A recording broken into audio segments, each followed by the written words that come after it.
Yeay, kembali lagi Valentino Jebret. Absen 3-4 hari ya, karena kemarin gua ada acara di luar kota. Senang banget membaca komen dari teman-teman, baik yang menyenangkan untuk dibaca maupun juga untuk yang kadang bikin gua kepikiran ya. Kepikiran karena bisa-bisanya lu kirim komen kayak gitu, di highlight lagi sama adminnya. Tapi nggak apa-apa, itu artinya ada engagementnya sekarang. Terakhir ngomongin tentang United City dan Liverpool ya, yang berbagi gelar. Nah sekarang gue mau share, gue tadi malam baru pulang dari luar kota itu, terus gue nonton yang Attack on Wembley atau Wembley Attack, apapun itulah, bagaimana kejadian dari final Euro 2020 yang diselenggarakan 2021 kalau gue bener ya. Itu ternyata menyisakan banyak sekali PR untuk panpel yang ada di sana. Kenapa? Karena ternyata ketika final tersebut banyak kejadian-kejadian yang harusnya itu bisa memakan korban jiwa. Kalau melihat dari footage atau video-video atau gambar-gambar yang kita lihat di Netflix tersebut. Nah ini gue kasih bantuan visualisasi bagaimana keadaan yang ternyata chaos, riot saat itu ya. Jadi gue mau menceritakan ke lo bagaimana film ini, dan juga inilah kenapa gue terus bersikap untuk kita jangan pernah melupakan apa yang menjadi duka buat kita di Kanjuruhan. Dan gue berulang kali mau bilang bahwa gue tidak ada kepentingan ketika menyatakan pengunduran diri, tapi gue lebih prihatin karena gue termasuk orang yang awal-awal membuat di era YouTube ini Jebret Tadion, Nyetadion gitu. Jadi gue tahu betul bagaimana suasana di stadion saat kondusif, saat tidak kondusif, saat partai big match dan lain-lain gitu. Jadi menonton dokumenter ini membuat gue berpikir bahwa hal ini benar-benar sesuatu yang besar. Karena untuk kapasitas Euro aja ternyata hal-hal yang dapat membahayakan keselamatan supporter dan juga orang-orang lain yang terlibat di sana, steward, kepolisian, dan juga tentunya bagian dari kelompok umur anak-anak, wanita dan lain sebagainya, dan juga fans tamu termasuk dari fansnya sendiri. Dan bahkan di sini juga bahkan akhirnya fansnya sendiri juga mulai meributkan tentang rasialisme gitu. Karena kalau kita ingat yang gagal penalti itu ada Bukayo, ada si Rashford dan juga ada Sancho. Jadi ini luar biasa ternyata. Gua nggak tahu apakah kalian ngeh atau enggak, tapi gua sih nggak terlalu ngeh kalau ternyata serayat itu yang terjadi. Nah, gua mau kasih tahu ke lo dulu bagaimana pengalaman gue beberapa kali ke Wembley. Jadi Wembley ini adalah stadion satu komplek, di mana di luar stadion itu juga ada pusat perbelanjaan, ada juga tempat tourism, kemudian juga di situ tempat jogging. Itu tuh di seputaran itu tuh tempat jogging tuh dibuka tuh kalau hari biasa tuh dibuka, jadi santai gitu. Terus ada tangga yang kayak bisa lo lihat gitu, itu biasanya juga kita bisa foto-foto di situ gitu loh. Jadi memang ini adalah satu tempat yang bukan kayak GBK ya, yang memang ini bundaran itu adalah bundarannya stadion utama gitu. Nah kalau Wembley ini aksesnya tuh kalau lagi nggak pertandingan bisa ditempuh dan diinjak oleh siapapun juga. Makanya kalau lihat tuh ada perkantoran, ada pertokoan di sana, ada kafe-kafe, ada factory outlet dan sebagainya. Baru kemudian pada saat pertandingan ya, biasanya mereka membuat parameter, membuat pagar-pagar supaya mengamankan dari supporter-supporter, kurang lebih seperti itu.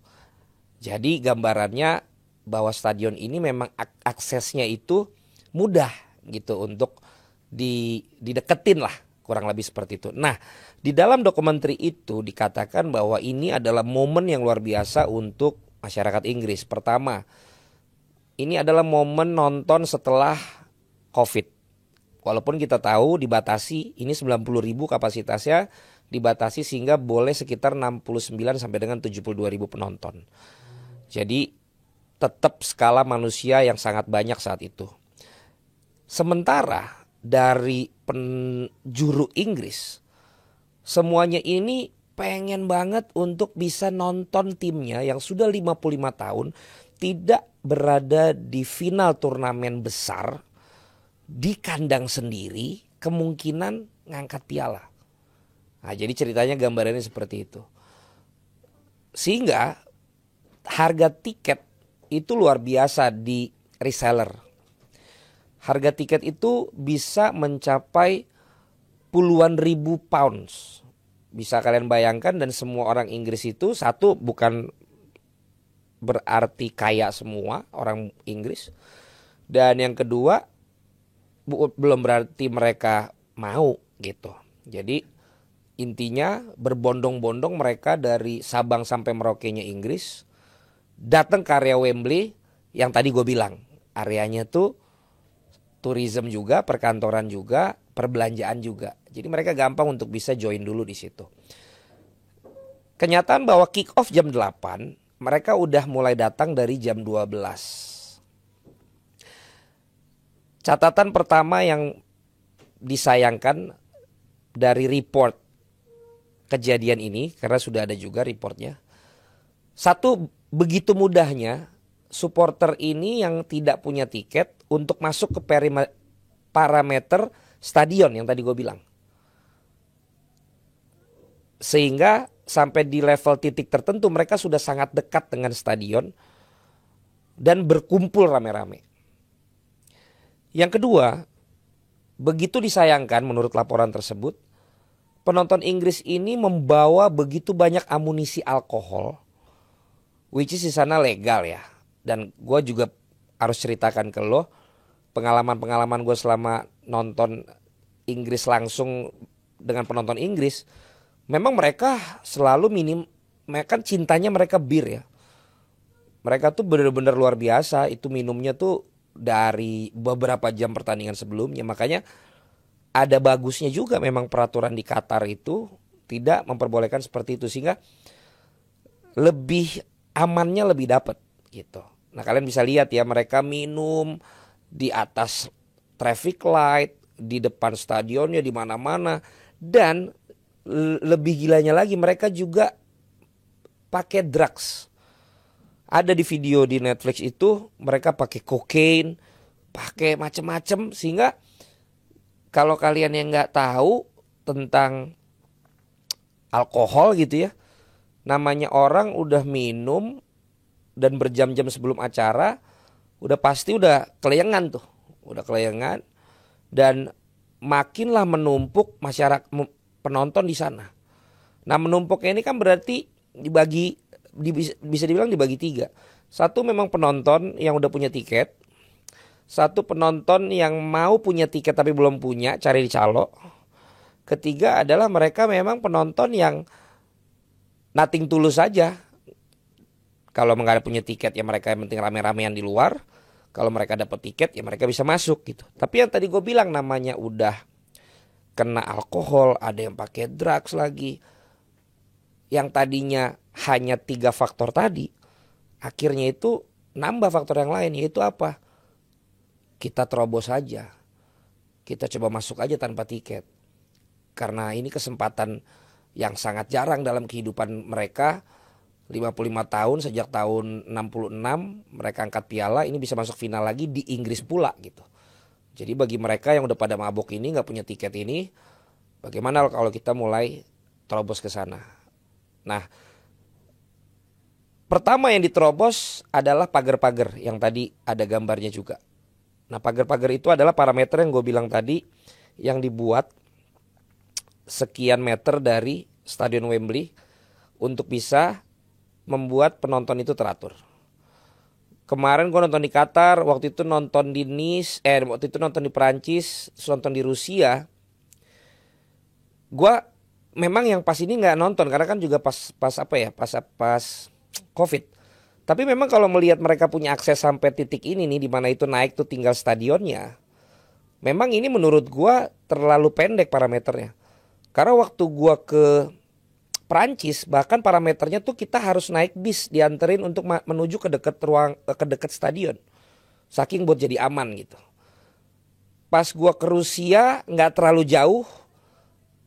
jauh dibandingkan Perancis. Pas gua tuh ini gua bilang fan shop segala, lihat dong. Itu kan berarti mereka bisa masuk ke situ. Itu di atas tuh udah Wembley-nya tuh. Nah, terus yang ketiga di Qatar sama. Kita jalan tuh jauh banget. Udah ada parameter udah ada barikade, udah ada pembatas dan sebagainya. Bahkan kita kadang-kadang juga buset jauh banget di jalannya. Ternyata gue baru tahu ya inilah gunanya pada saat crowd control. Pagar itu tadi yang udah lihat di gambar itu yang pertama mereka serang untuk mereka coba masukin. Nah setelah pagar itu ada yang namanya turnstile-nya. Jadi kalau mau masuk di sana tuh lu pakai barcode, oke. Yang itu loh yang muter gitu loh. Kalau lu kedutaan lu pasti tahu kan yang dia tuh bentuknya tuh tiang-tiang gitu. Tapi begitu lu barcode baru dia bisa puter, lu bisa masuk gitu. Nah ternyata di situ yang punya tiket selalu di ghosting. Kalau di ghosting mah ditinggalin ya. Di tailgatein katanya, dibuntutin. Jadi sebisa mungkin dia mau masuk, brek, masuk 2 atau 3 orang langsung. Sama kalau Abrar bawa mobil pakai e-tol gitu. Dia suka pepetin mobil orang depan pakai e-tol, dia lolos tuh. Set. Siapa tuh yang suka begitu pakai e-tol? Ada tuh yang gitu dipepetin gitu, set, biar lolos. Nah, kurang lebih ini juga sama. Nah, jadi lu bayangin ya, barikade 1 cuman itu dan di situ kepolisian belum banyak, masih steward yang banyak bertugas dan steward itu jumlahnya nggak terlalu banyak, bahkan katanya kalau udah kelihatan dia orang luar lah gitu, dikatain rasis dan segala macam. Lolos dari situ mereka masuk dong, ya kan.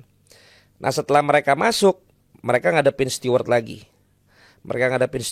Baru kemudian ada yang kayak kalau di ITC itu rolling door. Nah tapi ini rolling doornya bisa otomatis nih. Rolling doornya itu bisa otomatis. Habis rolling door itu baru langsung lapangan. Tapi pada saat lu udah masuk ke turnstile tadi, rolling door ini posisinya udah kebuka karena kan itu memang untuk penonton yang bertiket. Ya, nanti gue bicara tentang kebijakannya. Nah, jadi kurang lebih ada 3 tahapan itulah yang bisa dilakukan oleh panitia pelaksana atau bagian security Wembley untuk mencegah, ya. Nah, yang pertama mereka pagar tadi, ya udah begini masuk ketemu steward, ketemu polisi sedikit tembus masuk mereka. Terus yang di putaran itu dicegah tetap lolos. Nah, kemudian di bagian yang ketiga sempet akhirnya semuanya itu ditutup secara otomatis. Sehingga mencegah untuk yang lain masuk lagi gitu. Nah ini kemudian setelah upaya-upaya itu tetap ternyata sekitar 6.000-an orang tanpa tiket itu berhasil masuk. Kita nggak tahu ya, kita nonton tuh kayak baik-baik aja ya. 6.000-an bisa masuk membaur dengan membaur dengan penonton lain bertiket dan berantem semua katanya. Karena malah mereka duluan yang bisa nempatin tempat duduk yang orang udah punya tiket. Dan gue tahu banget sama penonton-penonton hooligans tuh, kayak gue di Rusia aja, kita nonton Inggris nih gue inget. Ya kalau dia nempatin tempat kita dia malah melototin gitu. Kenapa emangnya? Ya gue kalau mau di sini kenapa? Nah kurang lebih kayak gitu. Padahal mereka juga sesama penonton Inggris. Somehow mungkin setelah itu barulah semua di lockdown kata penyelenggara di Wembley. Turnstile-nya di lockdown, si ininya juga di lockdown dengan alasan sudah mau deket kick off. Jadi katanya kejadian parahnya itu 7.45 sama sebelumnya 6.40. Jadi begitu udah dianggap tinggal setengah jam atau sejam, akhirnya semua di lockdown. Dan keputusan itu dibuat dengan konsekuensi yang punya tiket pun akhirnya nggak bisa masuk. Tapi mereka bisa punya alasan karena sudah chaos, udah nggak bisa lagi untuk menampung, dan lo datangnya terlambat. Kurang lebih kayak gitu. Dan itu harus mereka ambil keputusannya. Jadi banyak tuh yang juga punya tiket malah nggak dapat. Makanya di dalam pun terjadi perkelahian. Di dokumenter itu ada pukul-pukulan mereka. Bahkan mereka juga yang punya tiket nyalahin steward juga. Ini tugas lo nih, ayo lo juga kerja dong gitu. Akhirnya mereka lockdown dan barulah datang yang namanya polisi anti huru hara di luar sama polisi yang pakai kuda tuh. Dan mereka udah hadap-hadapan terus tuh, hadap-hadapan terus. Singkat cerita nah ini pasukan kuda itu. Nah singkat cerita lu tahu kan kayak di film-film dong. Ini yang paling penting nih.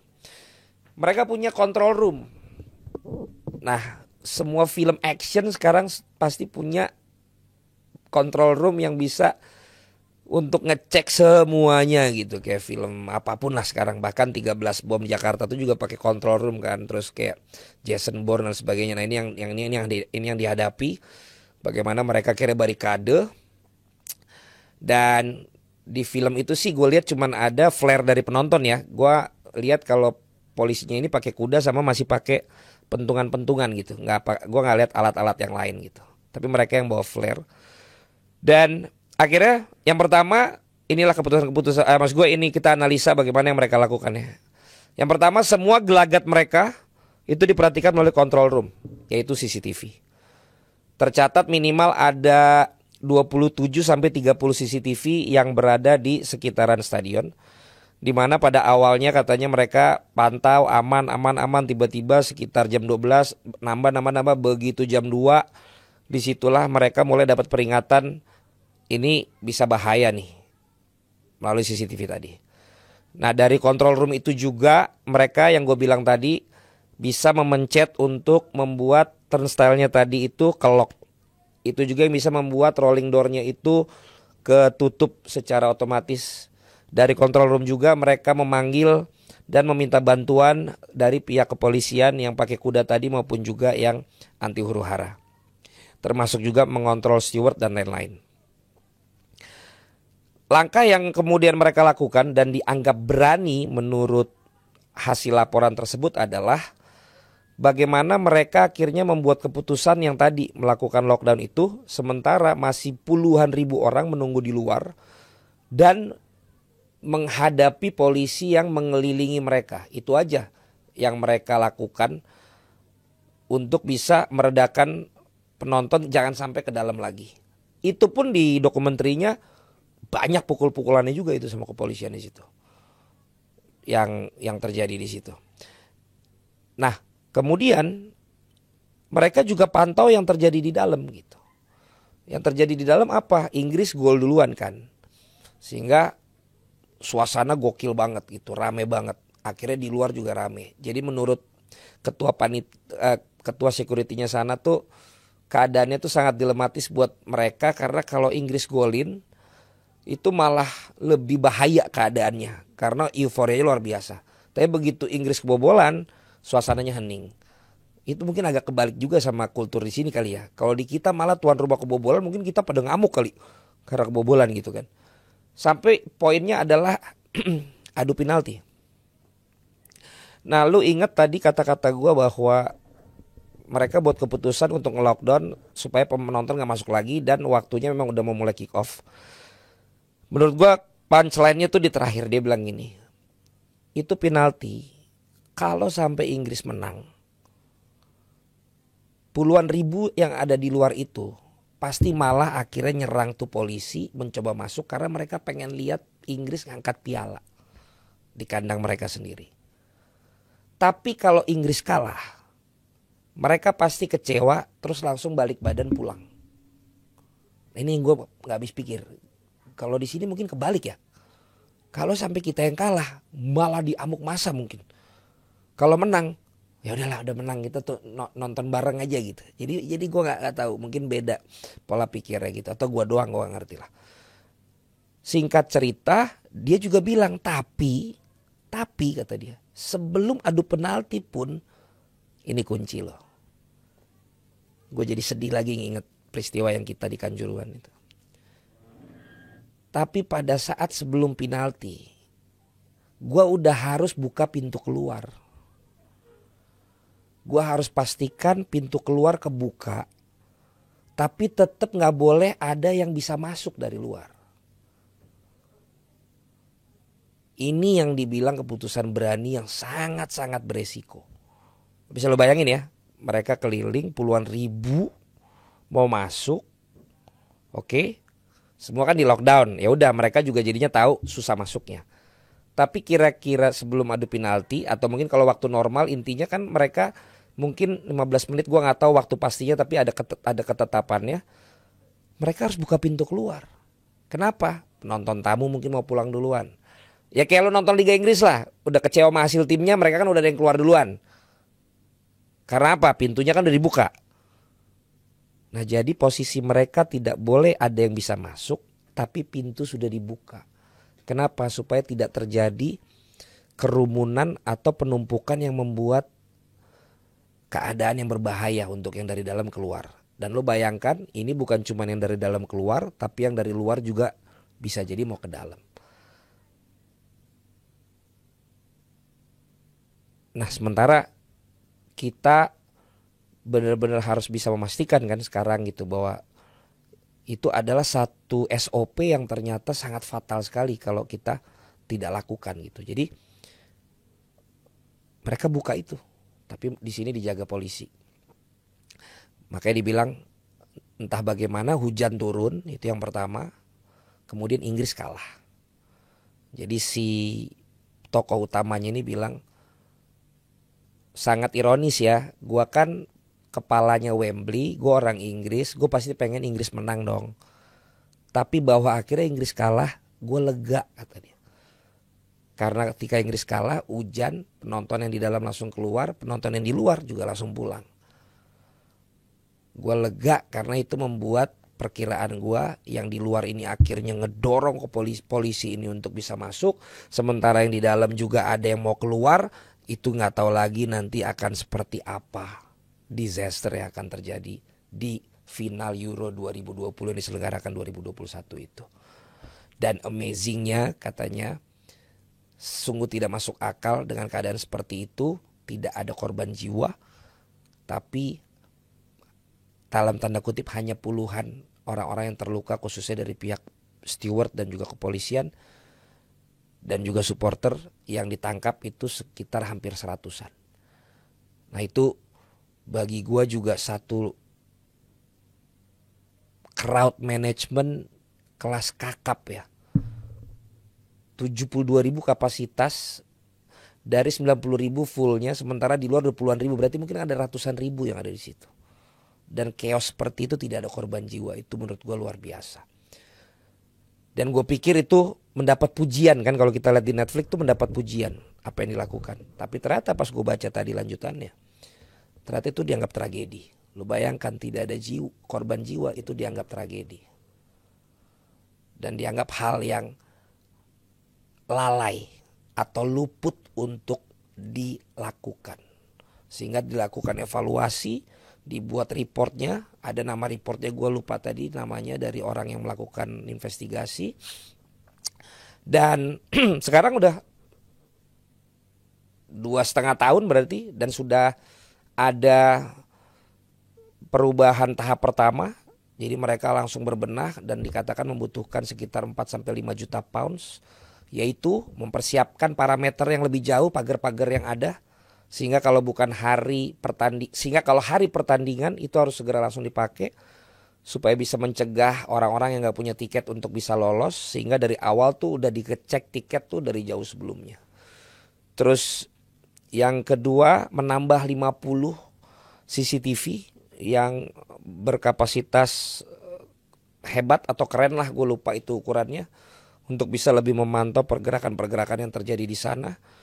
Kemudian juga membuat turnstile yang di-upgrade, gue gak ngerti bagaimana upgrade-nya. Dan melakukan koordinasi yang lebih preventif lagi dengan kepolisian atau pihak-pihak pengamanan yang ada di sana.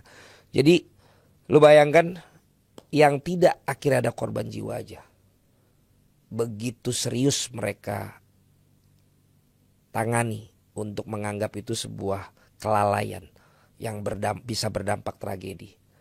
Guys, tidak ada korban jiwa, tapi ternyata dianggap sebuah kelalaian yang bisa berujung tragedi. Kemudian terjadi satu langkah untuk bisa mencegah hal itu terjadi lagi. Mudah-mudahan episode gue kali ini bisa didengar juga oleh siapapun yang berhubungan dengan crowd management, bukan hanya di sepak bola tapi di semua kegiatan crowd management khususnya olahraga di Indonesia, bahwa jangan menunggu ada satu nyawa yang hilang dulu baru kemudian melakukan pembenahan, perubahan, perbaikan. Tapi belajar dari kemungkinan atau bahkan yang kita sudah mengalami kejadian di atas 100 orang meninggal, tidak bermaksud untuk mengungkit itu lagi, tapi gue masih mempertanyakan mana ini upaya dan mana ini bukti-bukti nyata bahwa sudah ada perbaikan-perbaikan yang dilakukan secara fasilitas, secara sumber daya, secara teknologi, khususnya di stadion-stadion yang digunakan untuk pertandingan-pertandingan sepak bola di Indonesia. Sekali lagi gue tidak ada tendensi apa-apa, tapi gue cuman bilang bahwa tidak ada korban jiwa. Jadi sana ternyata benar-benar kemudian melakukan upgrade. Nah, kita yang sudah mengalami korban jiwa yang begitu banyak, patut kita menunggu dan melihat itu juga diperhatikan. Apresiasi untuk VAR, apresiasi untuk timnas yang di-upgrade, apresiasi untuk semua langkah-langkah yang sudah dilakukan. Sekarang kemudian sepak bola putri, sudah ada juga mafia, wasit, sudah ada satgasnya juga. Cuma yang ini gue masih belum dengar. Mana nih pembaharuan dan bukti konkret untuk mencegah lagi hal-hal seperti ini. Yang tadi gue bilang, secara resources manusianya, resources peralatannya, secara kajiannya, secara campaign untuk perbaikannya. Karena ternyata gue melihat yang namanya supporter dimanapun kurang lebih sama kalau udah rame-rame kumpul. Tapi bagaimana panitia dan bagaimana penanganan untuk mencegah itu yang menurut gue harus jauh lebih diperhatikan. Bukan hanya sekedar edukasi supporternya, tapi kesiapan untuk mengelola crowd atau mengelola supporternya. Itu aja guys dari gua. Coba lo tonton secara full di Netflix, itu ada. Mudah-mudahan ini jadi satu hal yang baik, karena gue pas nonton itu, wah ini hal yang bagus banget untuk kita lihat bagaimana seserius itu mereka mencoba untuk menjadikan stadion tontonan sepak bola ataupun olahraga ataupun itu menjadi aman. Orang bisa pulang dengan aman, nyampe dengan aman, pulang dengan aman, apapun hasilnya. Thank you semua. Sampai ketemu lagi di episode berikutnya di Valentino Jebret.